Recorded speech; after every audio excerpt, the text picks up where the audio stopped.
रहते थे वो गोधाम को चले गए और उनके बड़े भैया बलराम 1000 फन बनकर नाग बड़े पाताल में समाहित हो गए। और जब जब बात महाराज धर्मराज ने सुनी कि हर समय साथ में रहने वाले कन्हैया हमारे पास नहीं रहे, अपने धाम को चले गए, तो अपने भाइयों को बुलाया और कहा देखो भैया अर्जुन, देखो भैया भीम, नकुल, सहदेव, और जब धर्म के रखवाले नहीं रहे हैं तो हमारा भी रहना ठीक नहीं है, क्योंकि अब भैया अरे अब हुए धर्म रवान प्यारे।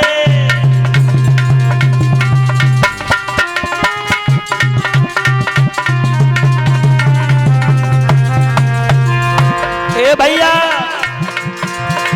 अरे अब होए धर्म रवान और बीते वो जौहर खाना।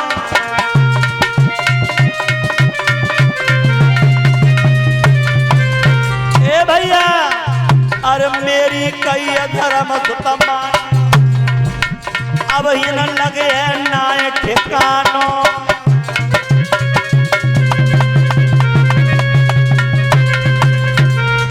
महाराज धर्मराज ने भाइयों को इकट्ठा किया, द्रौपदी को बुलाया, चले हैं। बोले कहां?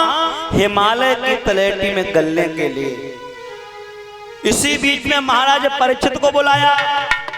अब बोले हे बेटा परीक्षित, मैं तुम्हें दिल्ली का राजा बना रहा हूं और सुनो आप आज से दिल्ली के राजा हो, लेकिन ध्यान रखना प्रजा को पुत्र के समान पालना, कभी प्रजा को दुख मत देना। महाराज परीक्षित कह रहे हैं दादा तुम्हारी बनाई नीतियों पे चलूंगा और मैं एक तरबाता संकल्प लेता हूं, मैं कभी भी प्रजा को कष्ट। आगे बढ़े भीम ने कहा है कि हे लला परीक्षित, ये सामने वाला जो रूम है ये कमरा कभी खोलना मत। ठीक है, आगे चले हैं। इधर कभी तो ये कहता कि धीरे धीरे धर्मराज का राज तिलक निर्माण हुआ। भीष्म आदि गंधारी कुंती विदुर अंधराज यानी धृतराष्ट्र ये व्यास भगवान की कुटिया के लिए चले गए। धर्मराज नकुल सहदेव अर्जुन पांडव द्रौपदी साथ हिमालय में गलने को चले। देखो आगे धर्मराज है, सबसे पीछे द्रौपदी है, लेकिन गलना सबसे पहले द्रौपदी से शुरू हुआ।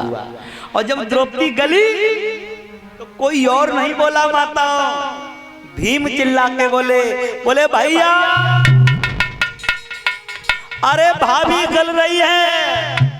धर्मराज ने पीछे मुड़ के नहीं देखा और एक बात कही है भीम, अरे द्रौपदी गलेगी, क्योंकि द्रौपदी के ऊपर सारा महाभारत।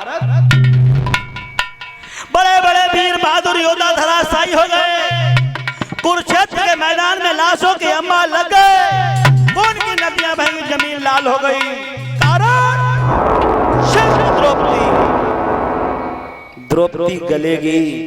द्रौपदी को अपने यौवन पे बहुत बड़ा घमंड था, अपनी सुंदरता पे घमंड था। महाभारत का युद्ध करवा दिया, गलेगी।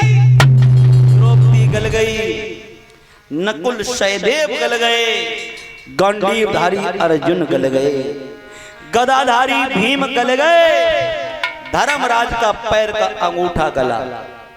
क्यों? कि धर्मराज कभी झूठ नहीं बोलते थे। महाभारत के मैदान में एक समय धर्मराज झूठ बोल गए। बोले कब? बोले जिस समय अश्वत्थामा नाम का हाथी मारा गया। द्रोणाचार्य पूछ रहे हैं बेटा क्या अश्वत्थामा मारा गया?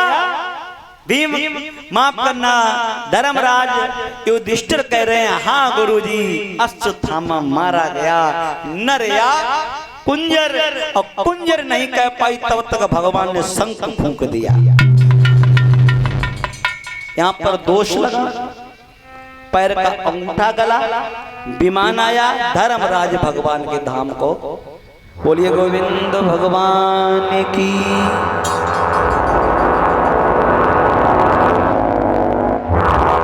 लेकिन भक्तों यहाँ पर एक शंका है,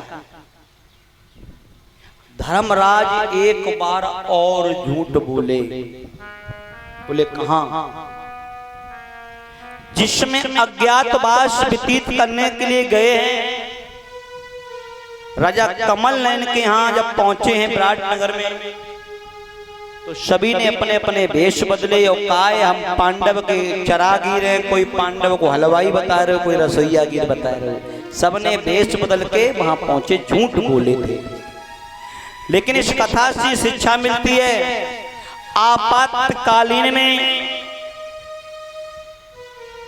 आपातकालीन मर्यादा नास्ते।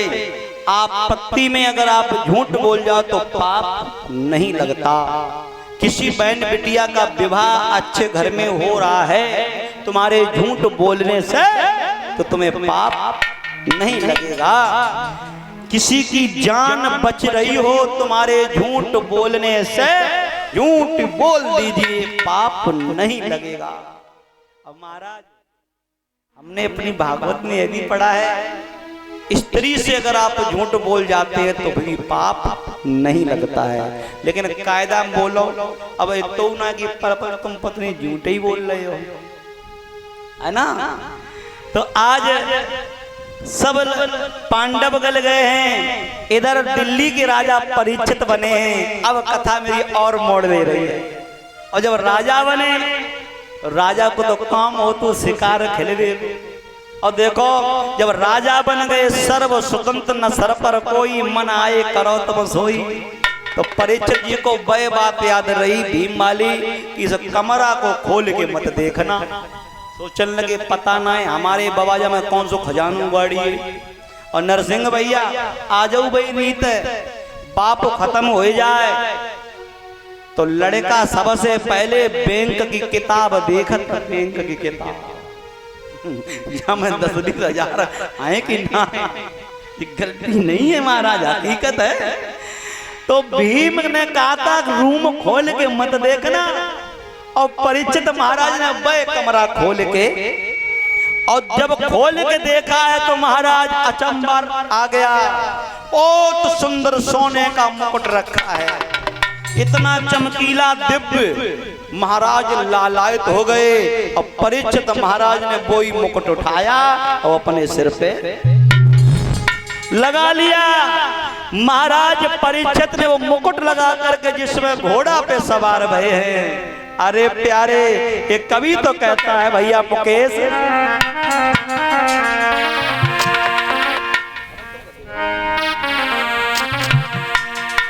चले हैं शिकार खेलने